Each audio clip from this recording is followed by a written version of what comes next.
The Mayo Experience. Mayo Experience.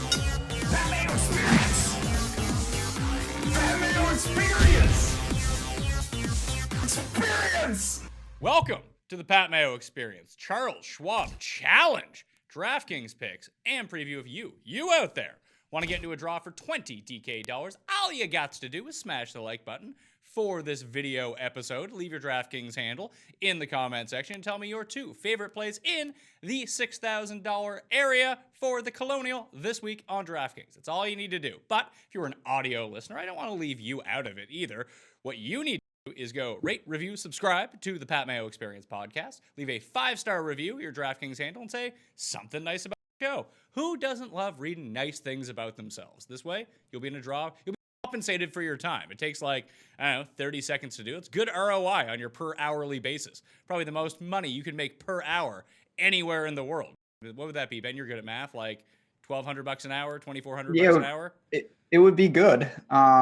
If you could somehow volume that up and leverage it, you'd be making a nice living. Yeah, so I mean, you can max out at 20 DK bucks. That's about it. But winners will be announced on next Monday's show. I've already brought him in, but it is Ben Rasa from Awesemo.com at JazzRazDFS on the Twitter machines. Talk about how awful your PGA Championship week was, because mine was pretty terrible. Yeah, it was not good.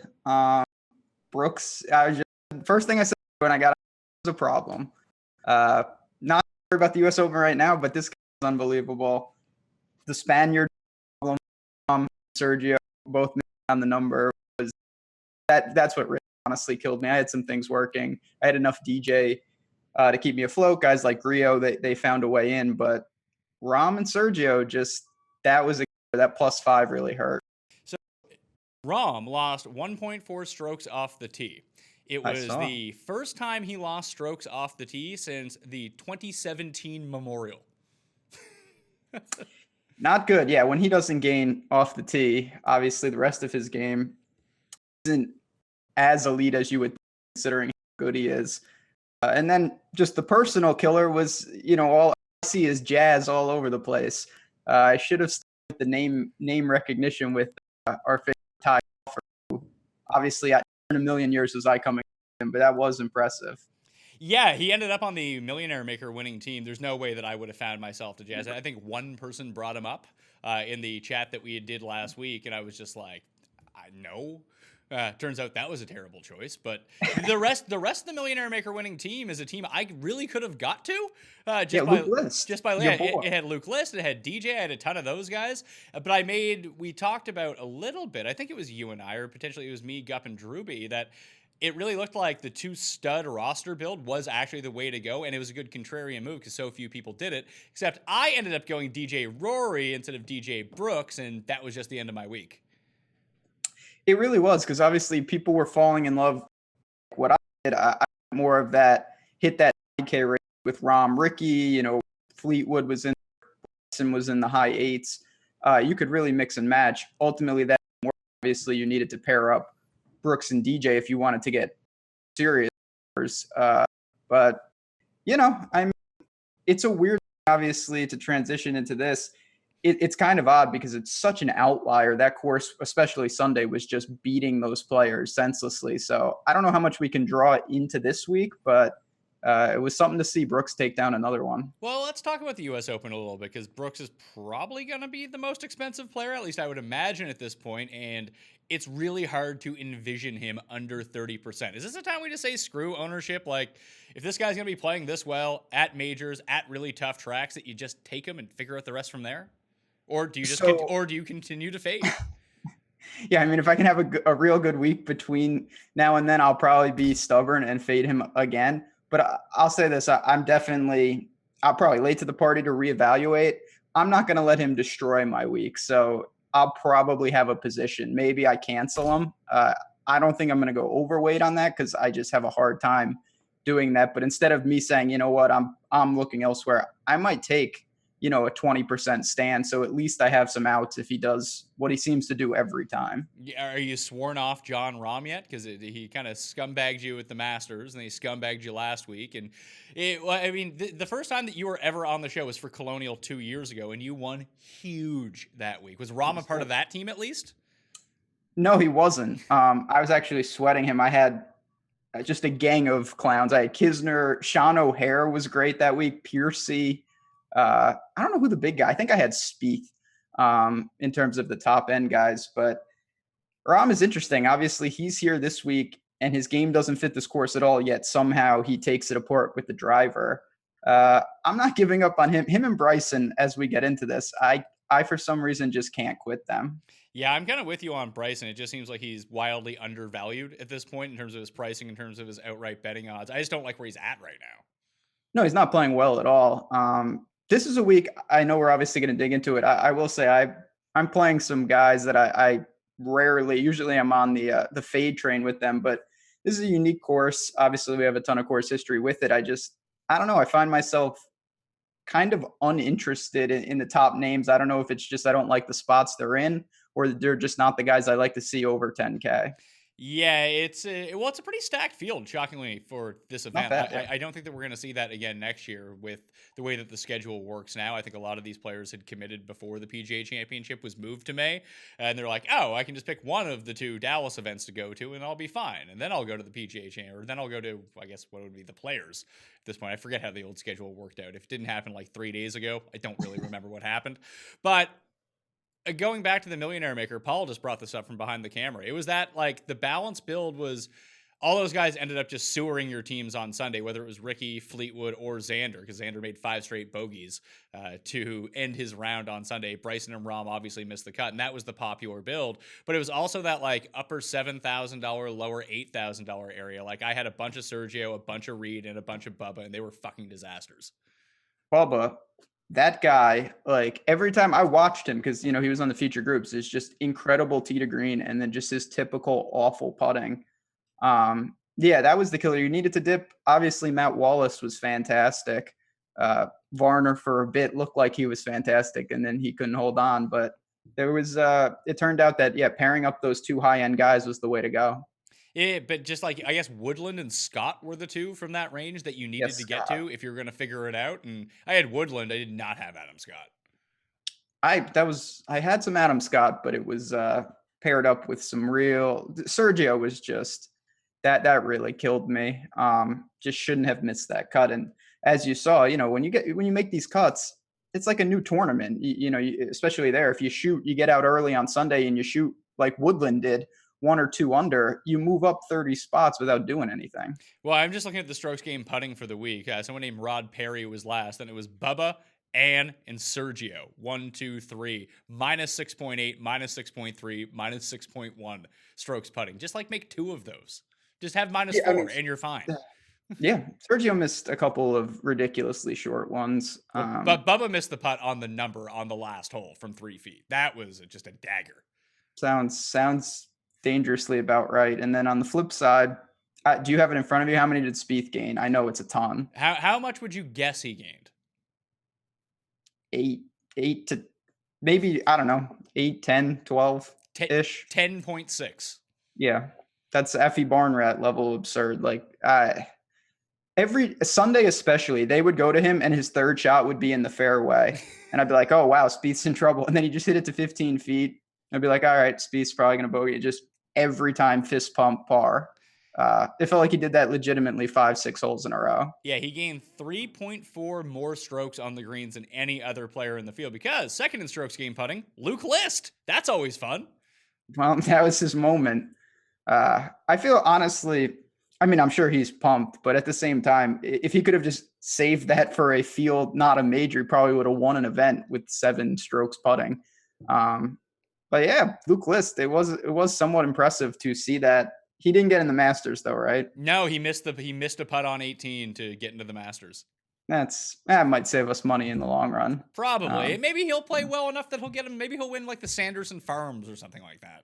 There we go. Barracuda or whatever is coming up. I don't think that gets you into the Masters. Yeah, no, that should bar you. If you win that, you shouldn't be allowed in the Masters. But But yeah, good for Luke List. It was good showing by him.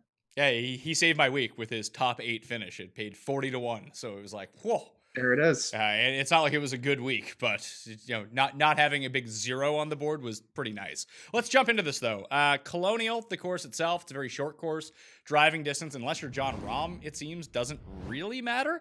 I was looking at strokes gained approach. It just weighs so heavily here. You need to hit a lot of fairways. You don't want to be in the trees. It's a lot like Heritage in that sense. You're going to see a lot of guys club down, and it seems like the big range. When I went back and looked at all like proximity gained from all of the leaders from the past few years, 100 to 125 really stands out as like the birdie making range. Like around the green, it's not so tough. I remember when Spieth won here a few years ago that he was just missing a whole bunch of greens, and then he would just like chip it to 25 feet and make every single putt. So maybe Spieth's back on that train. I don't know, where he like can no longer miss putts. It's a hard thing to bank on though, I think. Yeah, I mean, where is he going to go from here? He's going to have to replicate. I mean, obviously his tee to green could be better, but it's always, I know it's counterintuitive because he's an amazing putter. I have a tough time banking on him gaining. He needs to gain a ton of strokes putting if he's going to play like that just to compete. Yeah, he gained 2 strokes tee to green last week. Yeah, I don't know how he does it. He consistently does it here and there. Obviously, he's had a bad year, but he shows some life, especially in the majors. I'll let other people handle that, maybe in big field tournaments, but I'll blindly just go to someone like Ricky, even Rose. Those are guys. They were fine last week. Obviously, Sunday got the better of them, but they're where they should be price-wise. Obviously, Rose is the defending champ. No problem with them. Rahm's the guy I'm a little confused about because I don't really understand how he navigates this course, but he's done it consistently in the times he's played. Well, let's talk about that above $10,000 range. Rose and Rahm are the 2 players above $11,000. Then you have Spieth at 10.9, Ricky at 10.5, then Xander Schauffele at an even $10,000. Do you think this is a week to pay up for 1 or 2 of the stud high-priced players? Because it's almost the same trap we fell into last week, that the $9,000 guys look pretty good. Yeah, maybe am I going to fall into the same trap? They do, and it's a combination. They look appealing. These guys, obviously, they're the best players in this field, but I don't know. I'm not drawn to any of them in particular. Spieth obviously has the most red flags, but even the other 4, I'm sure I'll get to them here and there, but I don't find myself really overly worried if I don't have a ton of Xander or I don't have a ton of Ricky, even though I'm a big Ricky guy. You have Molinaris and Brysons of the world right below them who I do kind of appeal to, which is counterintuitive to me. Yeah, maybe, but like I think that if I'm going to go with one of the very top end guys, I think it's going to be Justin Rose.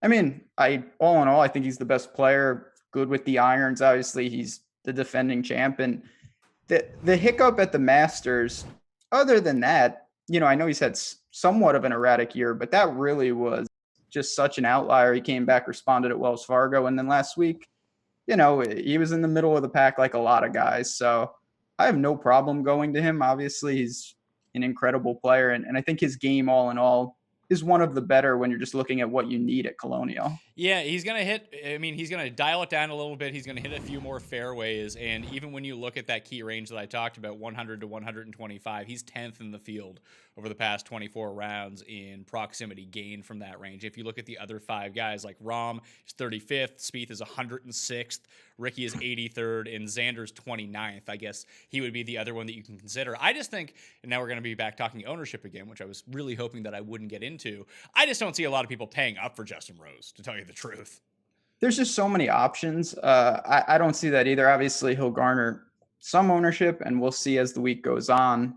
But I really, like I said, nothing out here. It's, Rahm, the wild card. He's found a way to still utilize his driver here off the tee. The way I read Colonial is you want to gain off the tee, but it doesn't have to necessarily be with distance, which is like why someone like Molinari can be effective because he gains. He's just not a bomber, obviously. So Rahm can do it. It's not like that hurts him. It's a little weird to see that being effective at a course like this. So let's power rank the top guys of the plus $10,000 range. I'll go Rose by a pretty significant margin, number 1, then Rahm, then Ricky. I think those would be my 3. I would just flip. It would be Rose, Ricky, Rahm for me. And I would say that Xander is closer to that group than Spieth is. I would have Spieth at a distant fifth. Like, he can go out and putt the lights out. He has a great course history here. I got no problem with that. He's never missed a cut at Colonial in his life. He could be good. It just, at that price, he's got to have a great putting week. And if he doesn't, I just don't trust the rest of his game.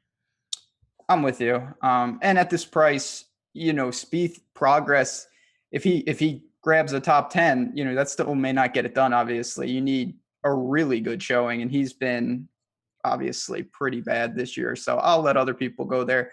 In a giant tournament, maybe I'll sprinkle, but certainly not a priority for me. Well, it kind of goes to, like, Rory was fine last week. I had Rory. It just, the opportunity cost of taking Rory and not taking Brooks was the difference in my week. Like a T8 for Rory or a T9, he finished inside the top 10.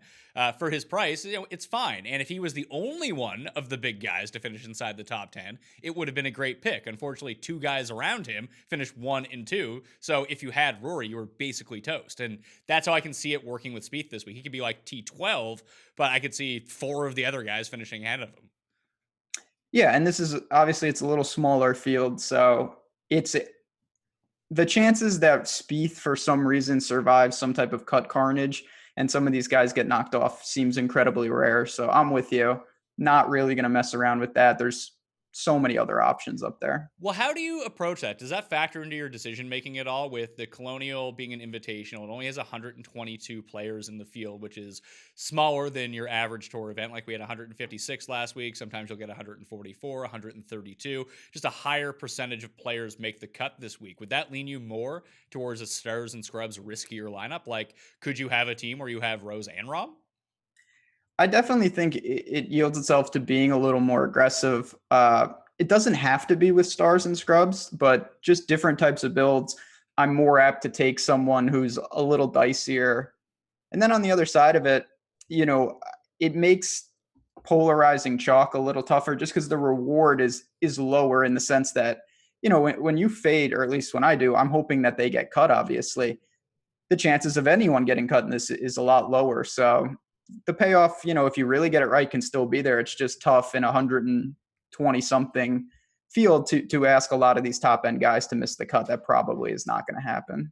There is a potential for some of the top end guys to miss the cut, only because, like, when you go back and look at the history of this event, the cut is usually over par. Like, there is a stretch from holes 3 to 5, the horrible horseshoe, which just eats everyone up on this course. Like, you can get through that. All right. I think it's since 1983, only 21 players are under par in that 3-hole stretch. That's kind of insane to think about it. So there are blow-up holes potential. Hole 5 in particular just devastates everyone. If you can avoid making like a quad on that hole over the course of the week, you should make the cut, but no one seems to be really immune to having one really bad hole that takes you out of contention. It's a course, obviously, that we saw last year. If the wind doesn't blow, probably going to be taken apart somewhat, but normally it does. From what I've seen, I'm no weatherman, obviously. Seems like it's going to be windy. So yeah, that's a good point. I do expect pretty tough conditions, and with a tree line course with holes like that, there's always a potential. We'll see though. I still think 120 guys, and one of them is Keith Clearwater, your boy, who's not going to be making it. So we'll see how many guys get tripped up on Friday. Yeah, I'm looking at the wind right now, and obviously it's Tuesday morning. A lot can change. I'll re-up with the weather report on Wednesday's live chat with Reed Fowler, 1 p.m. Eastern time on the DraftKings YouTube channel. Catch it on demand on the podcast after, or the video on demand after. It's on my Facebook page, on Twitter. You can find it wherever. But right now, the lowest amount of wind that we're going to have on Thursday or Friday looks like 15 miles per hour, with gusts up to like 35. Yeah, that's a problem. Which in the sense of, not that it's a major deal, it's just that can end itself if you catch a bad string of it, or you just don't like the wind. There's going to be big numbers lurking, and that can make the difference, obviously, in these cut numbers. I do want to let everyone know that they need to play in the best tournament on DraftKings, the Pat Mayo Experience DraftKings Open. The link, $15 to play, 3 max entry, no rake, is in the description of this video and podcast. So go play in that right now. Max it out. There's 4,000 spots this week, $65,000 of rake-free guaranteed money. So you want to get your hands on that. It has the flattest payout structure of any contest you'll find on DraftKings, that even if you min cash, you double your money. It's just as good as a cash game, plus the upside of a GPP, right? It's true. Yeah, I find even in these destructive weeks, I look and I'm like, oh wow, this lineup grabbed a piece of something. Sometimes it's your tournament and it actually makes a difference. Rake free doesn't get any better than that. Yeah, it allows like for the back end to pay when you have something like the Millionaire Maker and like 25% is going to first place. Like if you min cash in that, and like on a $20, I mean it's going up to $100, but on a $20 lineup you win like 30 at best. Like that's what you get for min cashing in mine. Yeah, and it's a lot more feasible to make a move in yours than the couple 100,000 friends you got to beat in the other one. Yeah, only 4,000 friends or 39,999 friends. That you amateur hour. Yeah. It's a tough tournament, though. The people in the contest are pretty good. I always find my way. I play the 3 max every single week, and then I end up cashing like one of them. I had 1 week where I did really well, but other than that, I'm probably break even to a bit down on that tournament so far this year, which, that's fine with me. I play for fun. You got to win your own tournament, though, eventually. That's got to be... that's tough. That's pretty tough. I think my best finish in it so far is 11th. That's pretty good. I have not done anything of value, but this is the week. I always seem to do good at Colonial. Probably jinx myself, but yeah, we'll see what we can muster up in the old PME tournament. Well, let's talk about the 9K range because I see Molinari. He's sitting there at $9,800. Just when I think about this style of course, the player that he is, it really feels like he's the best fit of any player in the field. Yeah, this is what I was alluding to earlier, and you're going to see throughout the show. If you watch my shows, very disturbing things. I like Molinari this week, and that is a rarity for me. Game fits, doesn't need to be aggressive off the tee. This iron, he just couldn't putt last week, which is, we see that here and there.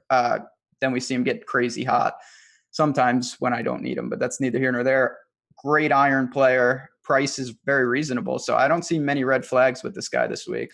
Yeah, like he was -4.5 strokes putting at PGA. He was -4.5 strokes putting at Heritage, and the irons and even just the ball striking in general. His off the tee game has been fine. And of these very top end guys, I guess you can throw Ricky into this mix a little bit, but he's like elite at finding fairways compared to the very top end. The only two that really rival him in the $9,000 area are actually better are Paul Casey and Kevin Kisner at keeping the ball in the short grass. Now, I always find that can really be skewed when you get to a shorter course and guys start clubbing down, that their accuracy does improve quite substantially. But Molinari can hit driver here no problem and find the fairway.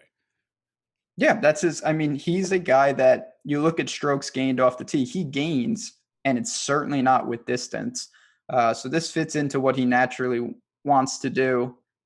Then when you look down a little, this is where I get Finau is a guy that I have a really tough time gauging. I don't think this is the best course for him, but at the same time, he's a very quality player. I don't think he'll be super popular. I think Really? I'll probably. What do you have a feel on him? I just feel like he's always popular.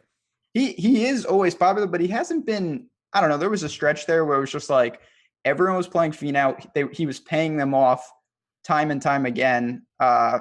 Lately he wasn't good at Wells Fargo. Certainly, PGA not knocking any doors down by any stretch. I don't know. I find myself interested, but all in all, I'll probably just move those shares to Bryson if I'm looking for an aggressive play that people probably aren't on. I see. I feel like Bryson could be one of those guys that it feels like everyone is off of, and then when the ownership comes in, it's like, oh, everyone thought that no one was going to use Bryson. He ends up like 17%. There's always one of those guys every single week. It feels like it's shaping up to be him here. But with Finau, he's played this tournament 3 times, 29th, 34th, 19th. He's lost strokes on approach twice. And if the wind does pick up, I don't know if I love him in the wind. We saw it get a bit windy at Bethpage, and all of a sudden he was in the tank. Well, yeah, it's something to consider. I rarely look at that stuff, but this is a week where I want to make sure, HV3 style, he didn't look like he liked that wind. I don't know. Don't you feel like Paul Casey's going to be the lightning rod of kind of who people are going to go to? I would think so. He rates out number 1 in my statistical model over the past 12, 24, and 50 rounds. It's basically him and Justin Rose and like Rory Sabatini, if you look really short term. That's because he's been playing so well. I guess the case against Finau is he's 94th in the field from 100 to 125.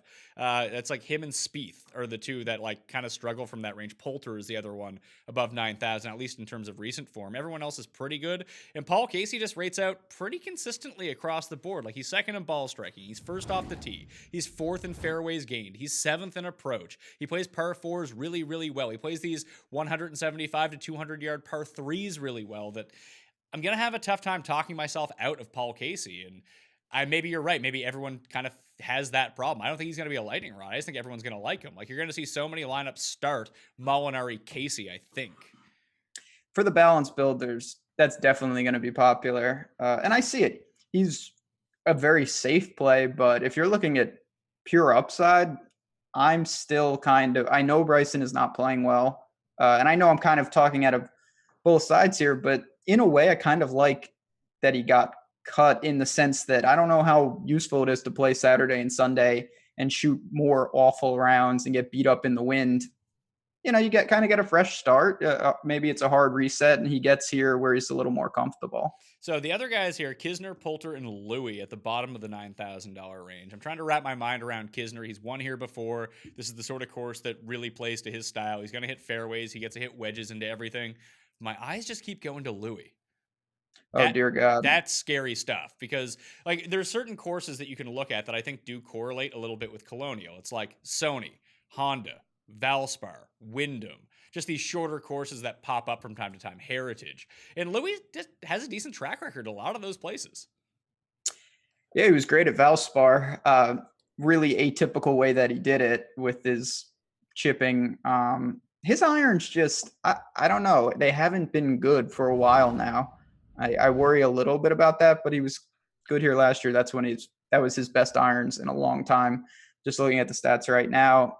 And, you know, I put him in the Siwoo bucket. Obviously, I think a better player, but he just can come out of nowhere. I would say he wins, but at the same time, he doesn't. He doesn't win that much. Yeah, he really doesn't. He just shows up in majors and comes in second occasionally if he doesn't withdraw.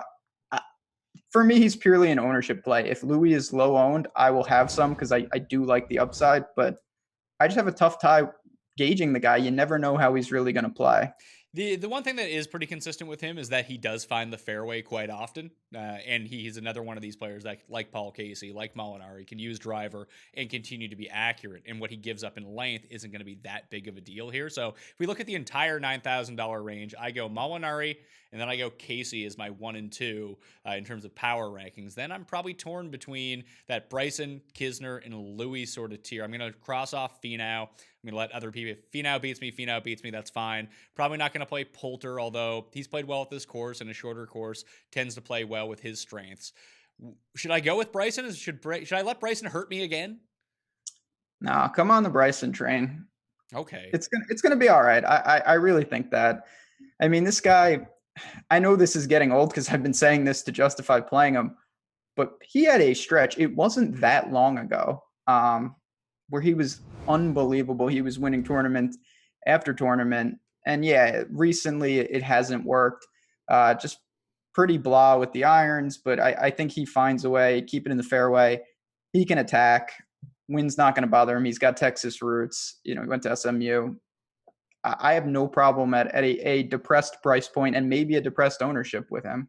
Let's go to the $8,000 level where we have a bunch of names that, you know, they seem overpriced, but are they overpriced? Like Jason Kokrak. He kicks off the $8,000 tier. He is $8,900. Sabatini, $8,800. Grillo, $8,700. Piercy, Fitzpatrick, Palmer, Shez, Damon, Billy Horschel, Kevin Na. I like Kevin Na. I'll say that right away. I like him at $8,000. I like Kokrak too, and I like Roy Sabatini. What's wrong with me? Well, this is a true landmark thing that I even like Kokrak. And so he's going to miss the cut.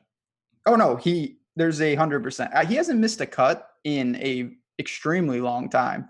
And I don't think I've played him during this entire stretch, but I even find myself coming around. The big thing I like here is I don't think around the green is really going to define the course. You know, you obviously always need to scramble at times, but I don't expect it to make a huge difference. And that's his glaring weak link. If he doesn't have to do that, or he can just hold it together, everything else truly has been impressive over this stretch. So I'll find myself going there. The guy that I like, though, is Grillo. That's certainly more my brand. Played really well last week. Played well here last year. Just good tee to green. I see no reason why he doesn't play well this week. The other one that I would chuck onto that list in terms of corollary courses is TPC River Highlands, another course where Casey tends to play well. He plays well at Valspar. He should play well here. His other PGA win that's not at Valspar is in Texas. So maybe that has some good vibes here. What about Reeve and Damon? Damon finds like every fairway. So does Chez Reavie. Both coming off like decent weeks. It seems like a spot where everyone might forget about Damon because of the price increase, but I kind of like him at 82. Yeah, I have no problem with that. He was fine last week. Impressive for him. Chez is the one that really confuses me. He gained a lot of strokes putting, and he was also pretty solid. He was good. He's been good with his irons the last 2 weeks. 3.8 at Wells Fargo, 3.2 last week. And he did gain 7 strokes putting at the PGA Championship, and he lost 2.3 off the tee. But it's hard for Chez to really contend at a course that's super long. Yeah, that's fair enough. This is a much better fit. I know this is not what you want to hear. I'd probably find $200 and just go get Fitzy. Ooh. Yeah, I know that's not the best thing. How about this? If we go back and look at like where he's played well, especially since he's come over to America, do you know where he tends to play? Like, if you think about Fitzpatrick and the ideal course for him, what would it be? It would be Heritage, and then it's just he never plays well there. Yeah, and every time you get him at a track where it's like long irons and like you think that he's overwhelmed off the tee, all of a sudden he plays great, like the Masters and API and stuff like that. And even last week, like he had probably besides Brooks, like one of the better rounds of the entire week, and that's just a course where he should not have been contending. It is a strange thing with him, and it's true. Like these courses where you're like, he's going to just be overpowered a bit. He seems to find a way. If he could just put together a Thursday, he'd really be making noise because he recovers on Friday. I do think, though, and maybe I'm wrong, that over time we're going to see him start to maybe attack these shorter tracks where he should be better a little, more effectively. He's gaining tee to green, putter really, obviously hit and miss. He should be a good putter, though, historically. That's not a weak link in his game. So in a field like this, I think the 8K is pretty wide open. I have no problem with that. If Sabatini can be 8,800, I can justify this. I think Sabatini's a better play. Oh, really? I do. Like the guy is like unconscious right now. He has been impressive. I will give you that. And I've played him a little. I don't know. My God, Byron Nelson, that was impressive. I'm just looking it over. Making cuts, you're asking pretty big price. I know it's a weaker field, but that's a significant bump. He was last man in for a while. Now he's really having to he's probably your second guy in a lot of lineups. Yeah, he hasn't finished worse than 39th in like 5 months. And it blows my mind. The other one here is Piercy at 86. Like that might actually be like Na and Piercy might be the two best plays of this 8K range. Like they crush it with wedges. I mean, we've seen Scott Piercy in wind before. He can play in the wind. That's not a problem for him. And him and Na are both going to find the fairway the majority of the time. Like last week, Piercy's irons kind of went away from him, but he was still able to manage the rest of his game. A lot of that was just due to him being like awful out of the gate, a lot like Thomas Peters was. And the rest of the week, he was kind of fine.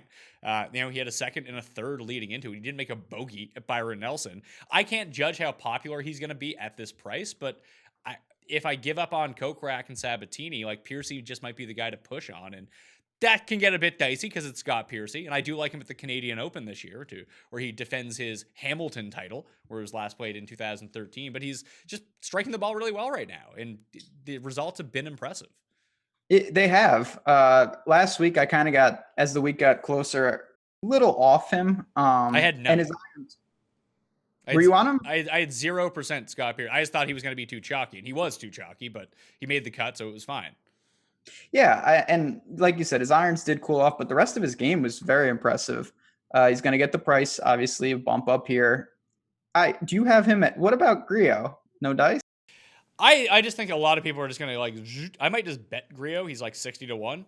I might just do that and be on my way. Hedge light, yeah.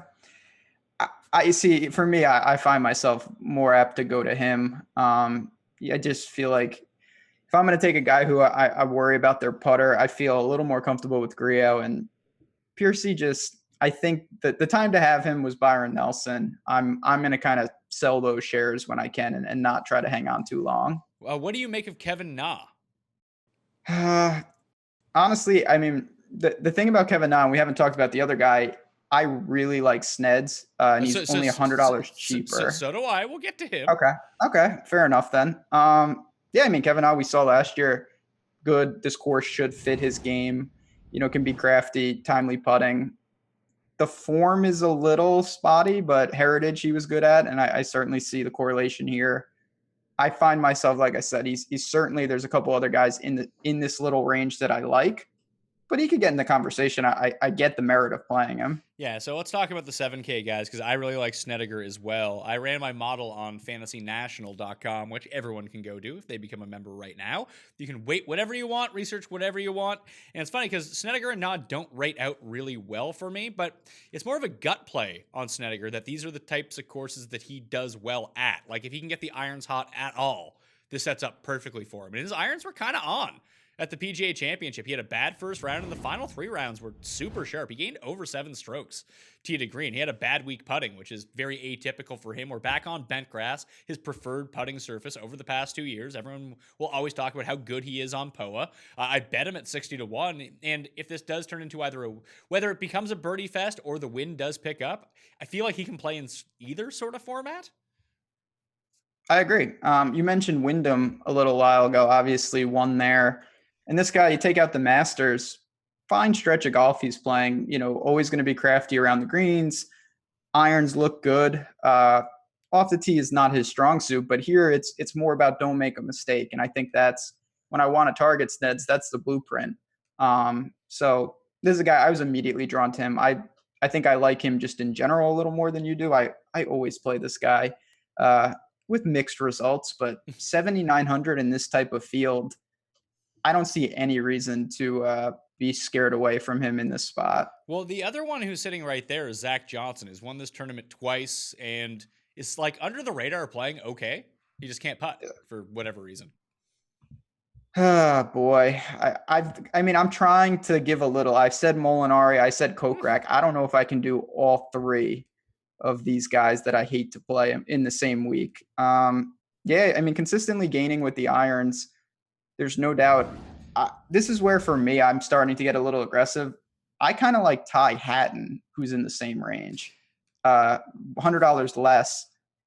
Spotty form, but I feel like he's close for some reason. I don't know. I know that's kind of a gut feel kind of thing, but can get timely. His short game's solid. Again, I know it's not the most important thing, but I think in a buy low spot, I kind of lean to him. You have any interest in Ty Hatton at all? Well, it kind of came down to me like in this range because I do like Nia, like Snedeker. I'm definitely going to play those 2 guys, and then I wanted to throw out the Zach Johnson of the world. I did want to talk about Hatton, and like Sung Jae is the other one that's right down there. Hatton is almost guaranteed to come in with the lowest ownership of those guys, and Zach Johnson has the better pedigree. He's won 2 majors, but at least in like the last 3 years, Hatton's been the better player. Yeah, I think Zach Johnson, obviously, if you're looking for a cut maker, a pseudo cash play, that's more, but Ty Hatton to me has some really good tournament appeal. Going to be low owned, not on people's minds, and he has results. I don't worry about the upside. Now, the recent form, certainly live to just not have it, and he can get you in major trouble, but this range to me is wide open. You mentioned Sunjay. I think this is a great course for him. He's just playing really poorly compared to what we've seen this year. Your boy Siwoo is there. There's options, all types of different plays. You can get Siwoo at 80-1. I think that's where I'm going to invest my Siwoo monies this week. But then there's the other guys like below him, like Charlie Hoffman. We're back in Texas. He's starting to play a lot better. Daniel Berger has started to pop a little bit. Feinberg can't stop talking about him. Answer is really good from that key iron range, like 100 to 125, and he's always excellent off the tee. Like Ben Ann is down here, Russell Knox, Brendan Grace. Like Matt Jones is someone who's just been playing like under the radar, sneaky, really good for a while. Then you have even someone like Jason Duffner, who, I don't quite understand what he's doing right now, but that T4 at Wells Fargo really blows my mind. And maybe he can get some like good vibes on the green here. Yeah, he needs it because his putter is not cooperating. The game has shown, but you rattled off a lot of guys that, for whatever reason, some slow starts, some ugly form, but Berger and Hoffman, they seem to kind of rounding into form at the right time here, and the price hasn't caught up. Benny On's the one that, normally I'd be, this is the, plug and play. Obviously, I've cooled a little. I don't know if it's the injury or just him consistently not getting it done. He's basically a lock to lose strokes putting. We all know that. Tee to green, it's still effective. So the mid sevens, definitely a spot if you wanted to take 2 or 3 of these guys to fill out the back end of your roster. I think that people will go to Russell Knox a lot. I always have a tough time wrapping my head around Russell Knox. He rates out really well for me. Jimmy Walker is someone who's playing better right now. Danny Lee, like besides Spieth, has the most strokes gained at this course over the past 5 years of any player, coming off a week where he held his own for a while. But could you just go to Danny Lee? Oh boy. You definitely could, just because obviously he showed last week and he always has that upside. I think I'll find myself going elsewhere. The guy I wanted to mention, and this is just a pure, do you jump on when everyone's going to jump off? Before last week, Johnny Vegas was playing phenomenal and he was absolutely awful. Now, I don't think this is the best course for him, but 7,300 with a guy that we've seen can certainly go low. I may look to him as a very aggressive, zig when everyone is trying to zag. I always worry about him at some of these shorter tracks. Like, he's been gaining so many strokes putting, or he's been playing longer tracks. Like, he gained 4.4 strokes off the tee at Wells Fargo, 4 at the Valero Texas Open, 2 longer courses that once you situate him at somewhere smaller, like the Players, where he was good, but he gained, like his final round at the Players, he was making like 70-foot putts left and right on his way to the T3 finish. At Honda, when he came T16, it was a very mediocre tee to green week. He gained over 6 strokes putting, and get him off of Bermuda, where he's had a lot of success this year, and get him onto Bent. I don't know so much about Johnny Vegas. The two that are down there that I like are like Corey Connors and Brian Stewart. Brian Stewart, that's from the Abyss. He is someone I have not considered. I'm going to be honest with you. Let's see. What is he doing here? He hits fairways and he gains with his irons. That is the formula. See, for me, and this is just a guy that I'm still holding out. He's showing signs. JT Poston is a guy. He's flashed. He's gotten the mix here and there. He hasn't put it all together. Just good off the tee. If he can get those irons in order a little more, he's a good enough putter. I think this is the type of tournament we could see him maybe, get in the mix for a little while. 7,100. This is where every week there's a spot in the pricing where it starts to get a little dicey. The low sevens, I don't feel great about a lot of these guys. Well, Bill Haas, your boy, is at 71. Turned around the off the tee, but he's just, I'm not sure about Bill. We need extreme wind. That's his out, because he needs to gain like 8 to 10 strokes around the green to make the cut these days. What about the Chilean, our favorite Chilean? Yay or nay? Oh man, he finished top 10 at this course last year too. Maybe the switch back to Bent is like what he needs to get himself going this year. I feel like he played like okay for a stretch at the PGA Championship, and then the wheels fell off. Like, at least at some point earlier this year, like the ball striking was off the charts good, but even that's gone by the wayside. Like, the guy can't putt, and now he can't drive anymore. So it's probably going to be a pass. It's a lethal combo when you can't do anything. Probably a pass for me as well. There's so many other guys. If I was just going to take a random, like, Sam Burns, like there's just other guys. Every, honestly, if I had to. Yeah, what do you do with Matt Every? Because like he and Brendan Todd are playing sneaky good, and it feels like we're trying to fill out lineups in 2014. It's really bizarro world. I'm still going to try to temper expectations, because Matt Every, he plays good, he pops, and then it's just like, wow, he misses cuts in awful fashion.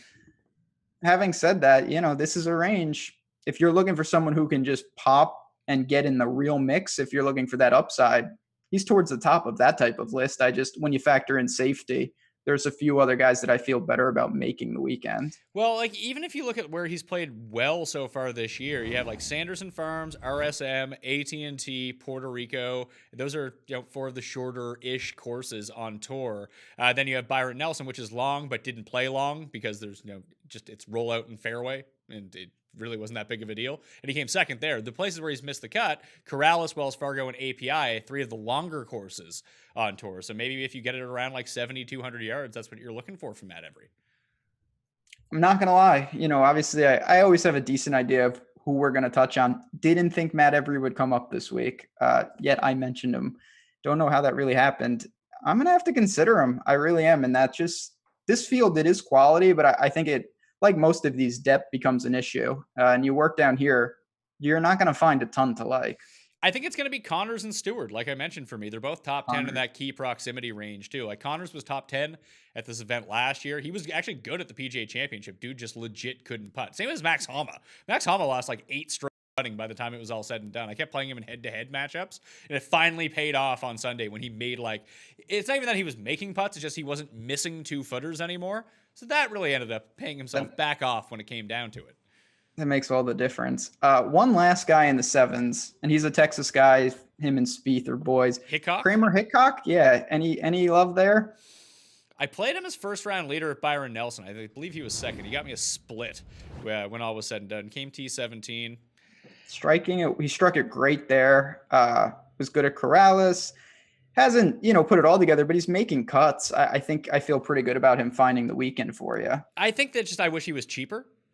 Okay. Like if he was 6,300, I think I would go for it. But if you stack him up against like the Connors, like I mentioned, even the Stewarts or even the Everys, or even a few players below him in the pricing, that I think I like all those guys better. Fair enough. He's a guy that I think this track fits. Obviously, I like the Texas connection. Doesn't mind the wind.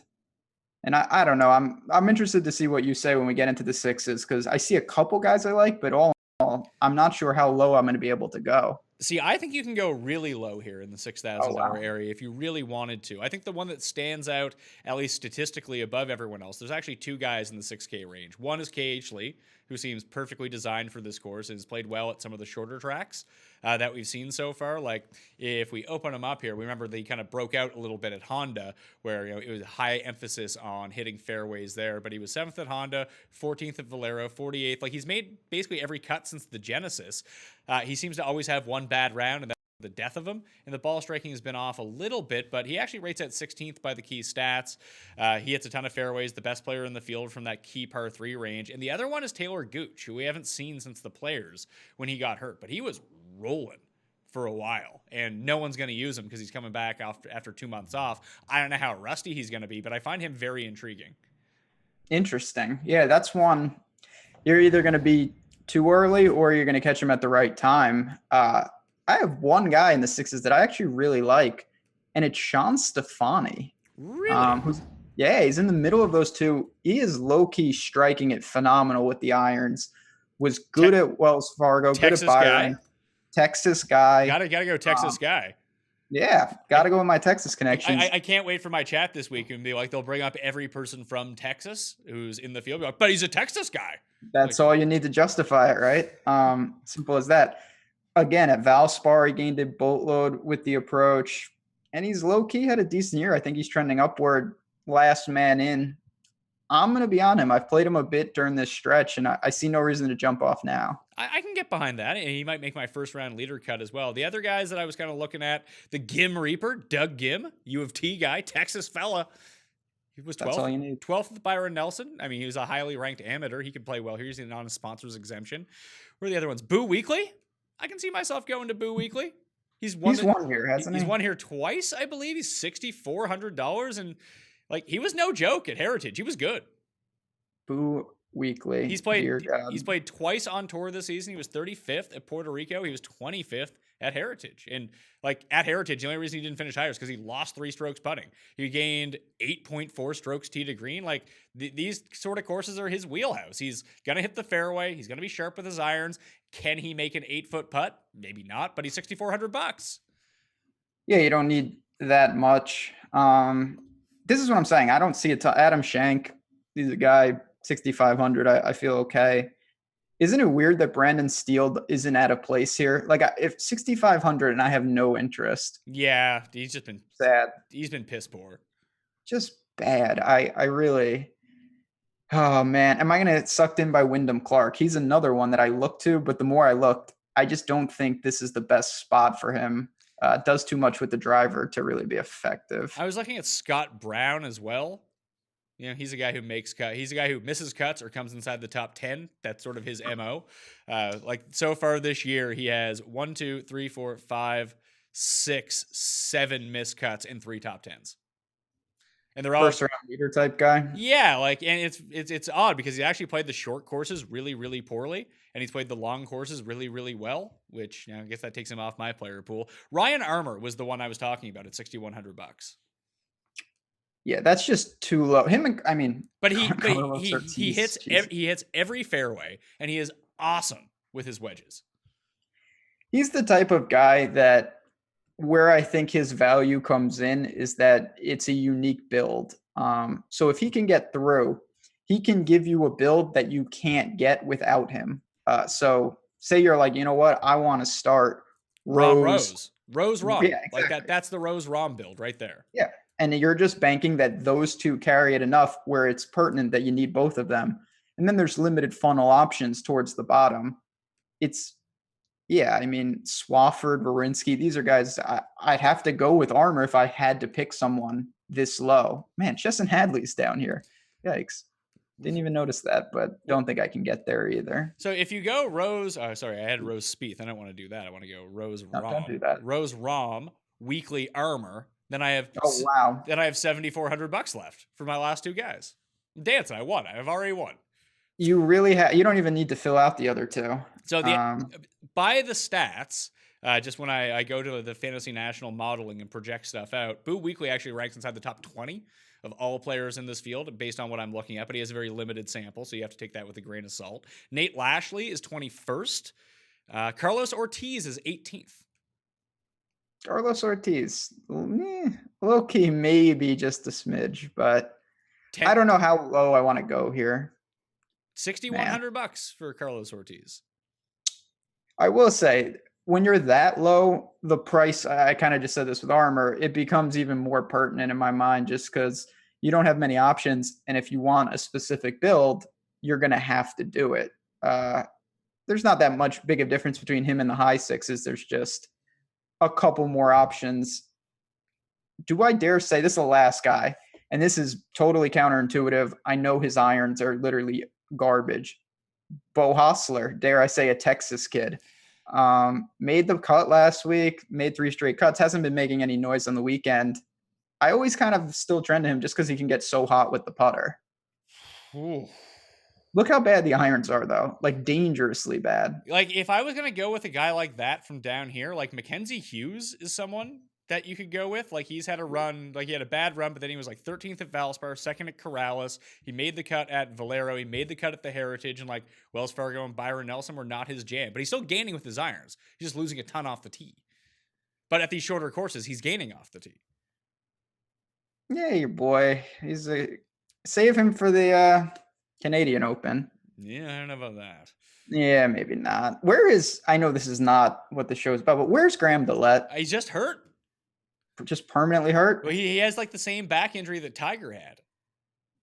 And he doesn't quite have the money. He doesn't quite have the money to get the back surgeries as Tiger did. Poor Graham Dillette. But yeah, like I said, this is a range where maybe it's a fine line. I may dip in here if I want to get aggressive up top, but all in all, I think that sevens range, there's enough quality players.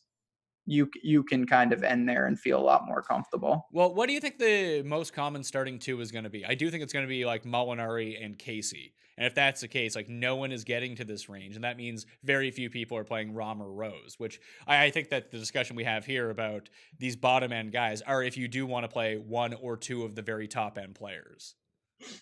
I agree for the most part, which is why I think something that's underutilized is people get into these funnels of like, well, if I want to play the 6K range, I have to go stars and scrubs.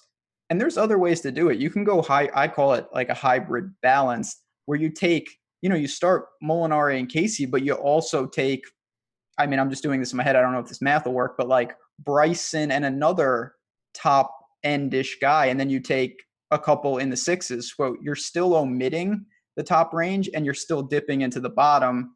It's just a way to differentiate. So if you do get it right, you're not with the bucket that you think you would be.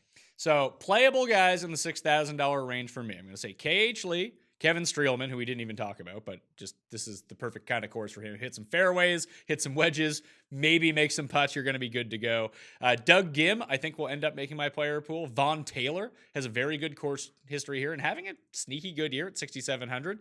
Boo Weekly at 64. Ryan Armour at 61, and I may talk myself into Carlos Ortiz. Obviously, I'll have that trimmed down by the time the cheat sheet comes out, but those are the guys that, the first cut of guys, you have your second cut of guys. These guys are a part of the second cut. They've made it all the way through. There's going to be one more tryout to see if they make the team, but that's why I have it narrowed down to in this range. I'm in a very similar spot. I'm going to add in Sean Stefani for me. He's a guy. You know what? I'll throw in Stefani too. You sold me on him. Yeah, I like the way his game sets up here. But I do a similar thing. I kind of throw out the people who I have no interest in, and then I whittle away a couple more times and see what I'm left with. So doubt I get to that many guys, but that's probably a similar kind of player pool that I'm working with initially. So Stephanie's been like garbage off the tee, like losing a bunch of strokes, but a lot of that actually has to do with distance. He was really bad at Valspar, Honda, and Puerto Rico and Farmers, gaining fairways off the tee. But he's actually gained in hitting fairways versus the field in 3 of his past 4 events too. So that really does open up a lot for him. Yeah, I mean, he's a guy that the more I dug, the more I liked. And with his irons not going to be popular, I think you're in store for at least, you make the cut, how bad can it be? So if he can get through, and we've seen him get hot and he can score well, I think that's a fine setup. And there's limited options. Even though we named some guys, there's just not a ton to love once you dip below 7K. So Stephanie, over the past 24 rounds in the modeling, he ranks out 43rd over the past 24 from Fantasy National, but he's 14th in approach, 7th in par 4 scoring, 17th on par 3s from 175 to 200, where 3 of the 4 rest this week, 23rd in sand saves, and he's above field average 50th in proximity gain from 100 to 125. So not looking terrible for him. Okay. See, well, hopefully this doesn't end incredibly poorly. It will.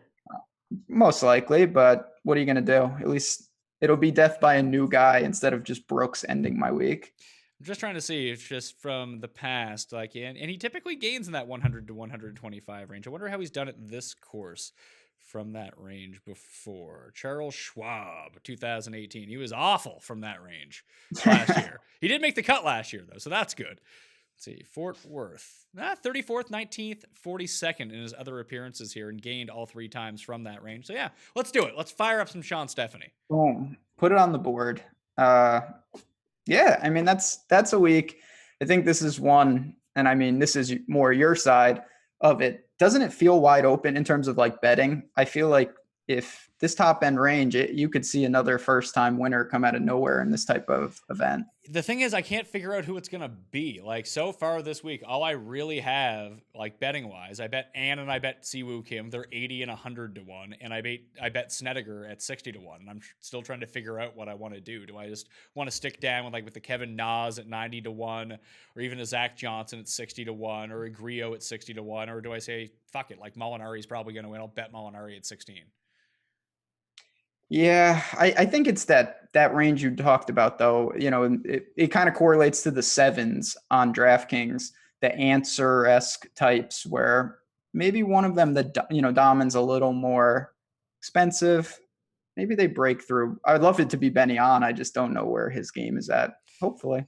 Ben On is returning to the scene of the crime last year when I had him to win. He lost to Bryson in the playoff at Memorial.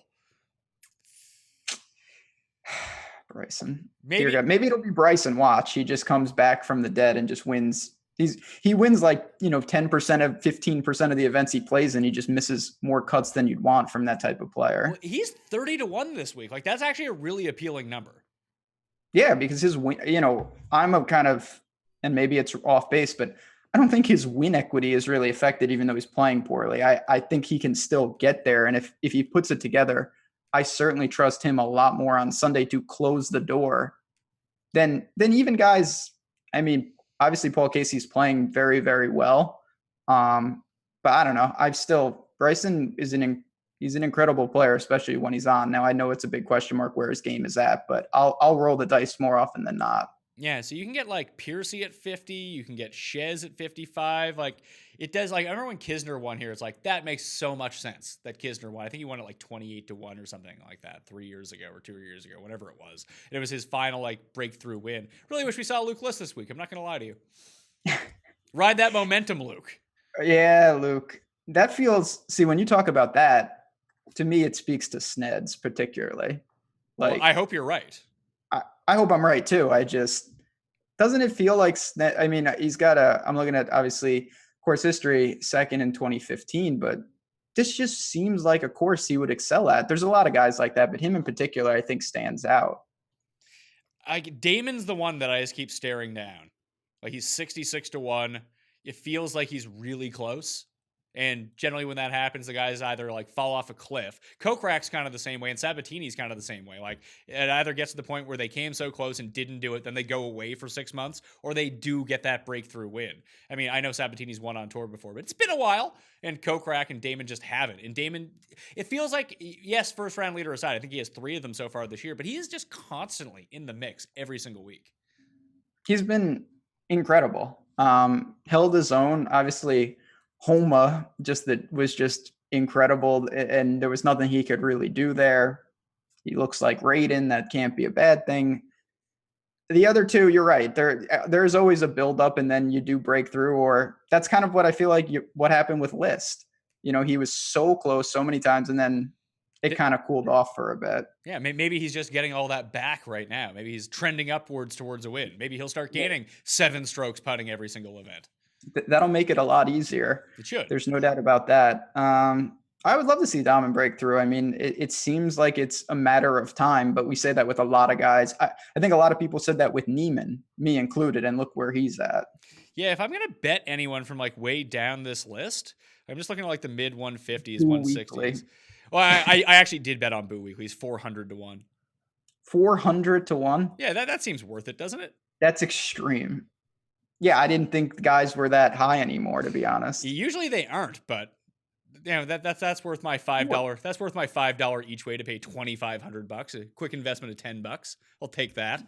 But like the guys in like the realistic range, like KH Lee's 160, Gim is 150. Von Taylor is 140, or Boy Poston, he's 140. Like I could see one of those guys winning. The Gooch. Yeah. The Gooch, yeah. No, that's I think as low as in terms of winning a tournament, that's as egregious as it may get. But I mean, if they're there, obviously those type of odds, someone like that, I wouldn't be stunned to get in the mix. We've seen KH Lee hang around, and he can get crazy hot with the irons. Do we know if Brian Gay's hurt? Or is he just really bad? So he was. I was say he looks hurt. I don't know what the deal is with him. He's another one though. You need him to gain a lot of strokes putting. Yes. I thought you were going to say Brian Harmon, who he loves this course. He does love this course. Not there though, personally. Yeah, God, there's so many names. Watch Bo Hostler just do it. That would be. All the times I've backed him, his game is just in the dumpster, though. He's the Texas guy. Texas guy. Don't forget that, people. Ben Rasa, awesemo.com. Where can people find you every single day over there? Absolutely. We're running shows all the time. I have one Tuesdays at 2:30 with Fantasy Golf Man, Wednesday night, breaking it all down. I'll be in Slack. You can use the promo code JazzRaz if you want to sign up. You get half a month off your price. And that's just golf. We obviously have all the other sports. Football, college football will be around the corner. I cannot wait for that. And you can find me on Twitter, as always, if you have any questions. I just played my first lineup of the week. I threw it in the $5. So I just won $100,000. What are you going to do this week? Well, probably not going to play that tournament because second place is like $4,000 now. And you just took all the prize pool. I'll have to reevaluate. Yeah. Watch out for that Rom Rose lineup with Boo Weekly and Ryan Armour. If those 4 guys are near the top of the leaderboard, grab your tits. Just watch yourself because I'm going to be running around town. That's the ticket. I don't think you have to worry about being unique. You got that going for you. I think you're already in the clear in that front. All right. JazzRaz DFS on Twitter. Ben Rasa, thank you for being on. I'm Pat Mayo. You can follow me on Twitter, Instagram, and Facebook, where my betting cheat sheet will pop up on Wednesday afternoon. The DraftKings cheat sheet will be on DKPlaybook.com. Check out yesterday's show with Feinberg, with my other full course preview article up on DK Playbook too. It's all in the description of this video, as is the link to the Pat Mayo Experience DraftKings Open. Let's fill that up. 4,000 spots this week. If we don't get it full, then they're never going to have us. They're not just going to give us $65,000 as a giveaway. giveaway, again, is going to be shrunk pretty mightily. It might be shrunk next week, too, because there's no DraftKings show next week because I am on vacation. There will be a betting show, just no DraftKings show. I think there's only going to be like 2,000 entries in the PME because I have no time to hype it. But go enter that so we can keep the levels as high as possible. And that'll do it. Become a member of Fantasy National as well. Good luck. It's the Charles Schwab Challenge at Colonial. I'll see you next time. That Mayo experience! Experience!